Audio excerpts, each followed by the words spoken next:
Thank you.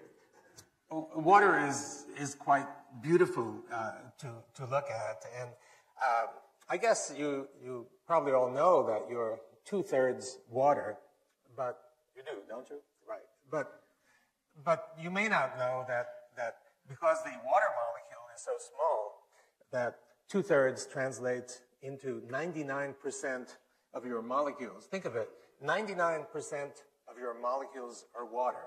So do those, your shoes are carrying around a blob of water, essentially. Now, so the question is, in your cell, do those water molecules actually do something? Are these molecules essentially jobless, or do they do something that might be really, really interesting? And for that matter, are we even really sure that water is H2O? We read about that in the textbook, but is it possible that some water is actually not H2O? So these are questions that whose answers are actually not as simple as you think they might be. In fact, we're really in the dark about water. We know so little. And why do we know so little? Well, you probably think that water is so pervasive and it's such a simple molecule that everything ought to be known about water, right? I mean, you'd think it's all there. Well, scientists think the same. Many scientists think, oh, water is so simple that everything must be known. And in fact, that's not at all the case. So let me show you, to start with, a few examples of things about water that we ought to know, but we really haven't a clue. So here's something that you see every day. You see a cloud in the sky, and probably you haven't asked the question, how does the water get there? Why? I mean, there's only one cloud sitting there, and the water is evaporating everywhere. Why does it go to this cloud, forming what you see there? So another question, could you imagine droplets floating on water? We expect droplets to coalesce instantly with the water.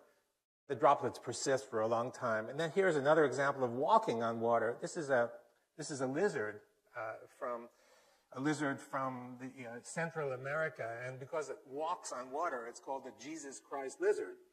And of course, you'll say, well, I know the answer to this. The surface tension is high on water, but the common idea of surface tension is that there's a single molecular layer of water at the top, and this single molecular layer is sufficient to create enough tension to hold whatever you put there. I think this is an example that doesn't fit that. And here's another example, 2 beakers of water. You put 2 electrodes in, and you put high voltage between them, and then what happens is a bridge forms, and this bridge is made of water, a bridge of water, and this bridge can be sustained as you move one beaker away from the other beaker as much as 4 centimeters, sustained essentially indefinitely. How come we don't understand this? So what I mean is that there are lots of things about water that we should understand, but we don't understand. And so we really don't know. So, okay, so what do we know about water? Well, you've learned that the water molecule contains an oxygen and 2 hydrogens. That you learn in the textbook. So we know that. And we also know there are many water molecules, and these water molecules are actually moving around microscopically. So we know that. What don't we know about water? Well, we don't know anything about the social behavior of water. What do I mean by social? Well, you know, sitting at the bar and chatting with your neighbor. We don't know how water molecules actually share information or interact. And also, we don't know about the actual movements of water molecules, how water molecules interact with one another, and also how water molecules interact with other molecules like that purple one sitting there. Unknown.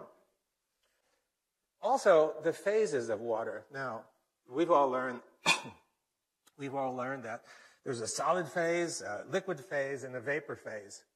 However, 100 years ago, there was some idea that there might be a 4th phase somewhere in between a solid and a liquid.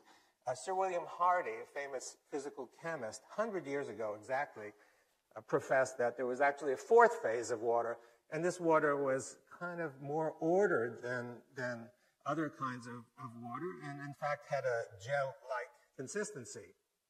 So the question arose to us, you know, all of this was forgotten because because people began, as methods improved, to begin to study molecules instead of ensembles of molecules. And people forgot about the collectivity of water molecules and began looking, the same as in biology, began looking at individual molecules and lost sight of the collection. So we thought, we're going to look at this because we had some idea that it's possible that this missing link, this fourth phase, might actually be the missing link so that we can understand the phenomena regarding water that we don't understand. So we started by looking somewhere between a solid and liquid. And the first experiments that we did that get us going is we took a gel, that's the solid, and we put it next to water. And we added some particles to the water because we had the sense that something, the particles would show us something. And sure enough, you can see that what happened is that the particles began moving away from the interface between the gel and the water, and they just kept moving and moving and moving, and they wound up stopping at a distance that's, well, roughly the size of one of your hairs. Now that may seem small, but by molecular dimensions, that's practically infinite. It's a huge dimension. So we began studying the properties of this zone, and we called it, for obvious reasons, the exclusion zone, because practically everything you'd put there would get excluded, would get expelled from the zone as it built up, or instead of exclusion zone, EZ for short. And so we found that the kinds of materials that would create or nucleate this kind of zone, not just gels, but we found that practically every water-loving or so-called hydrophilic surface could do exactly that, creating the EZ water. And as the EZ water builds, it would expel all the solutes or particles, whatever, into the bulk water.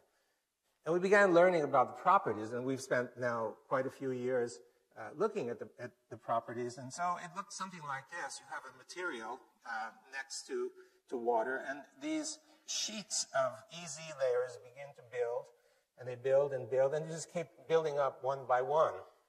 And so if you look at the structure of each one of these planes, you can see that it's a honeycomb, hexagonal kind of structure, a bit like ice, but not ice.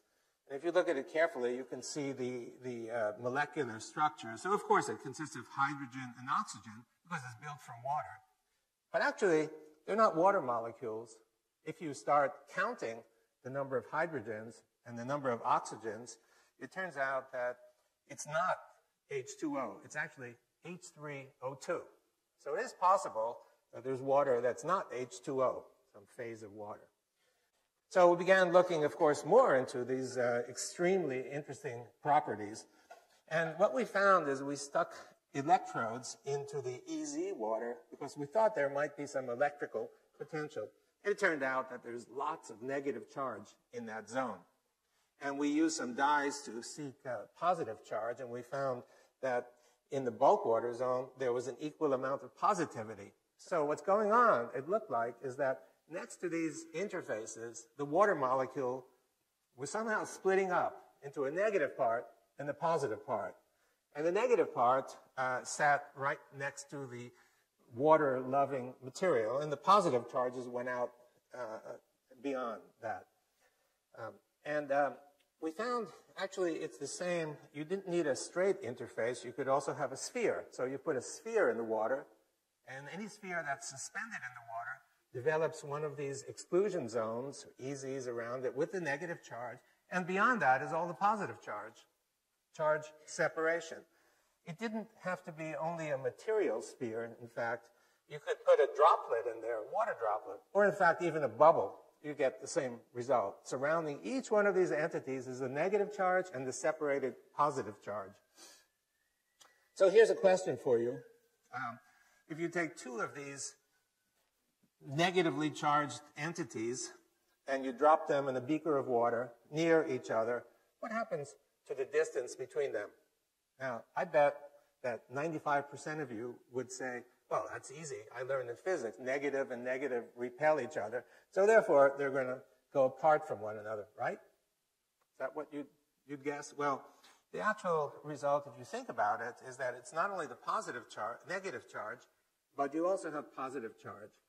And the positive charge is especially concentrated in between those two spheres because they come from contributions from both of those spheres. So there are a lot of them there.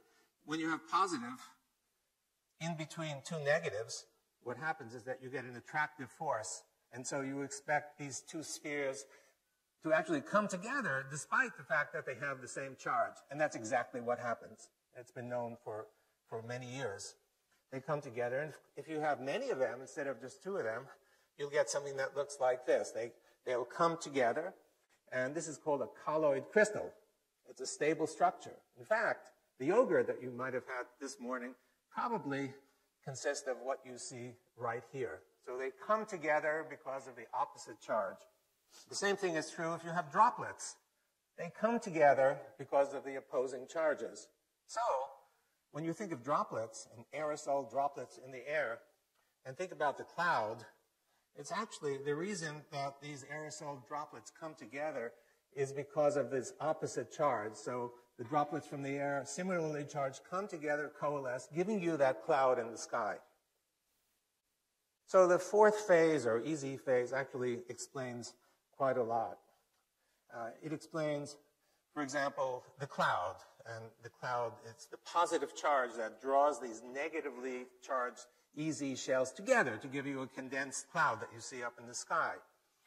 In terms of the water droplets, the reason that these are sustained on the surface for actually sometimes as long as tens of seconds, and you can see it. If you're in a boat and it's raining, you can sometimes see this on the surface of the lake. These droplets are sustained for some time. The reason they're sustained is that each droplet contains this shell, this easy shell.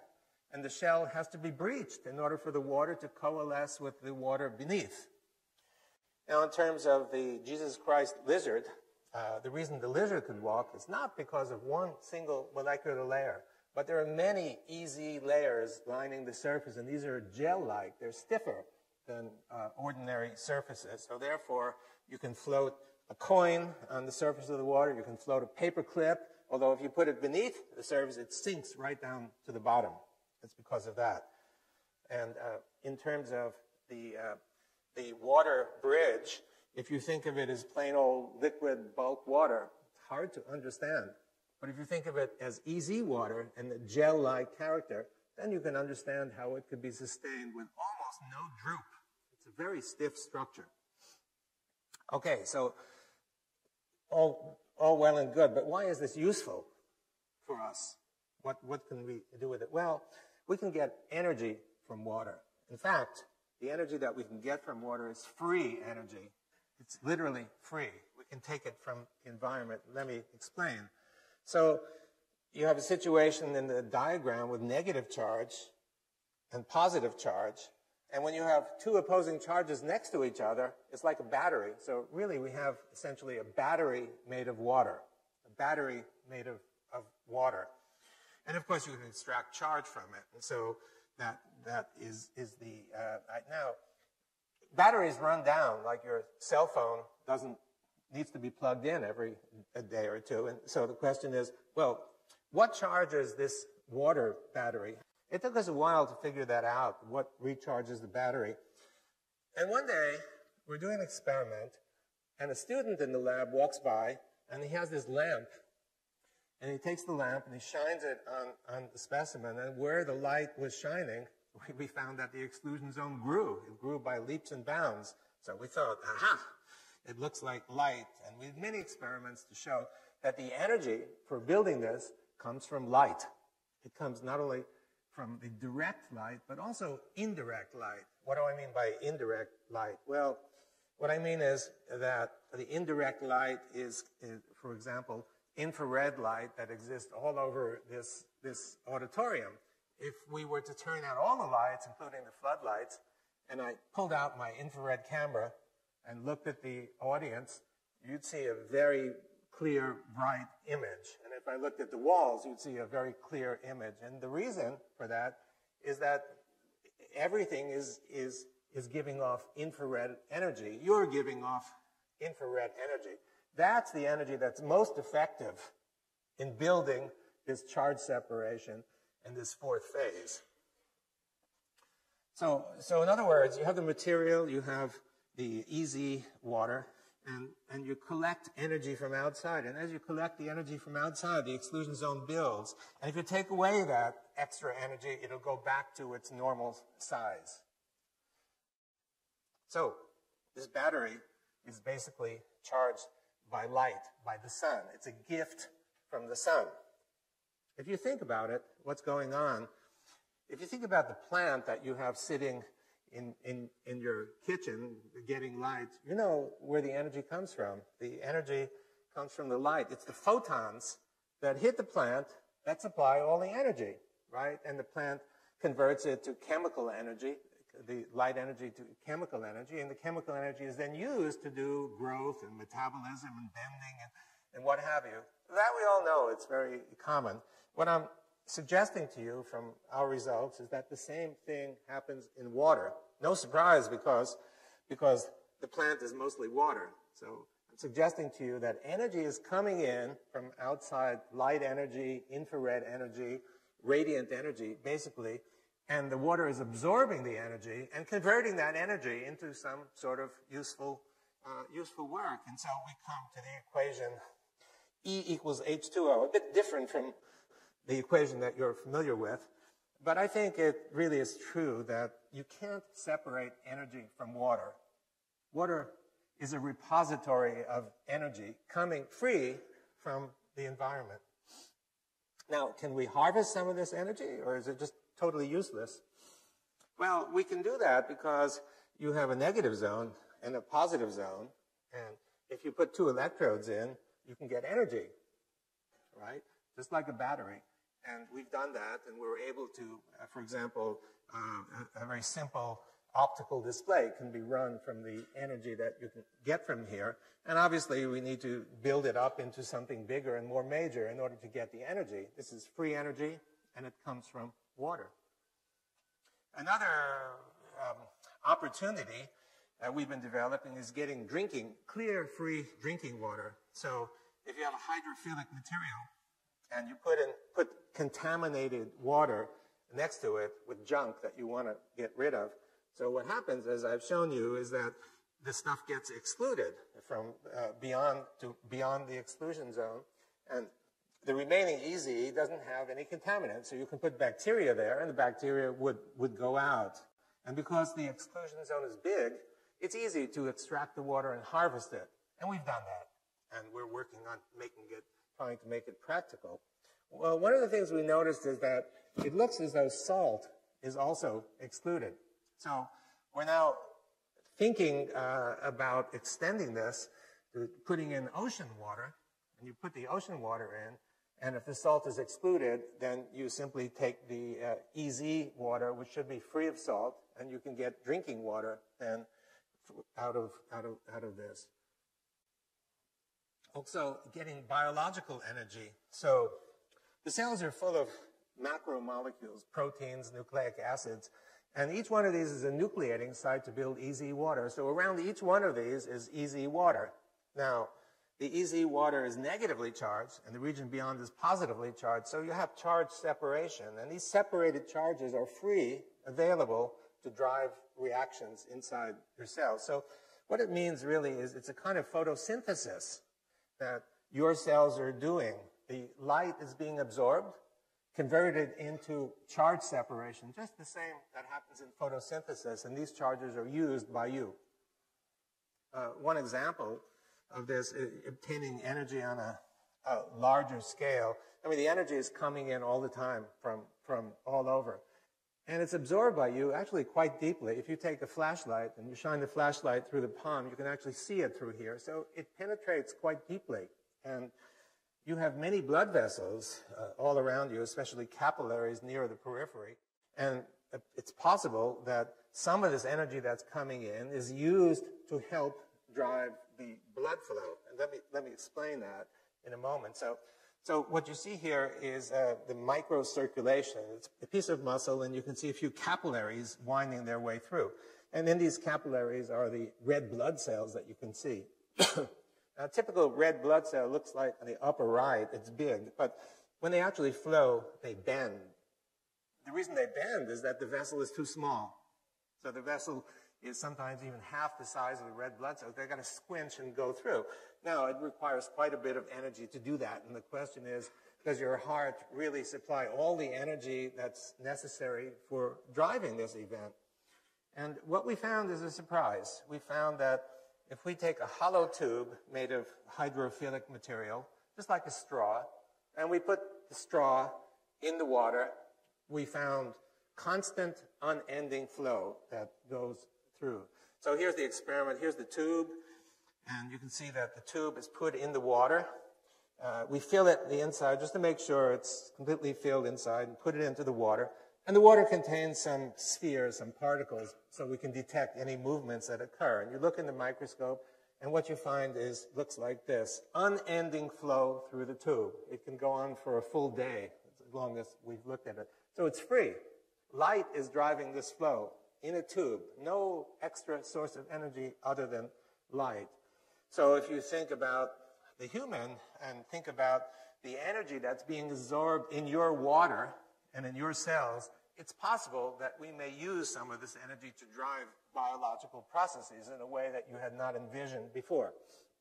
So what I presented to you has many implications for science and technology that we've just begun thinking about. And the most important is that the radiant energy is absorbed by the water and giving energy to the water in terms of chemical potential. And this may be used in biological contexts, for example, as in flow, but many other blood flow in many other contexts as well. And when you think of chemical reactions that involve water, you just think of a molecule sitting in the water. But what I've shown you is not just that. You have the molecule or the particle, easy, positive charge, the effect of light. All of those need to be taken into account. So it may be necessary to reconsider many of the kinds of reactions or understanding these reactions that we've learned about in our chemistry class. Weather.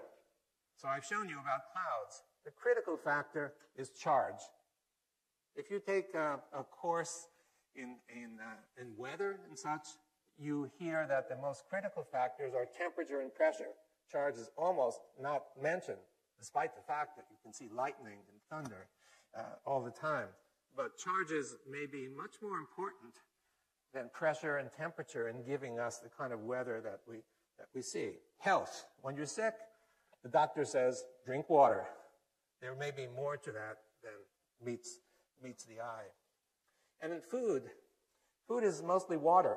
We don't think of food as being water, but it's mostly water. If we want to understand how to freeze it, how to preserve it, how to avoid dehydration, we must know something about the nature of water, and we're beginning to understand about that.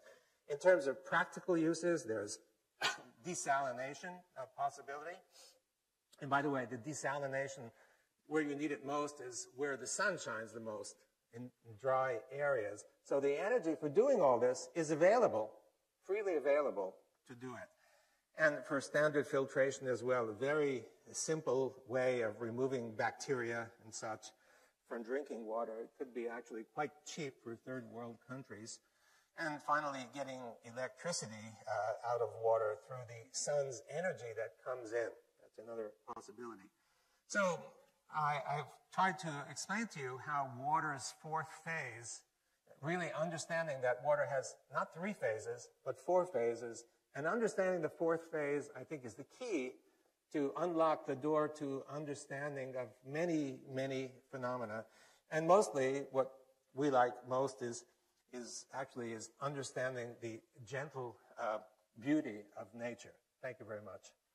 Thank you.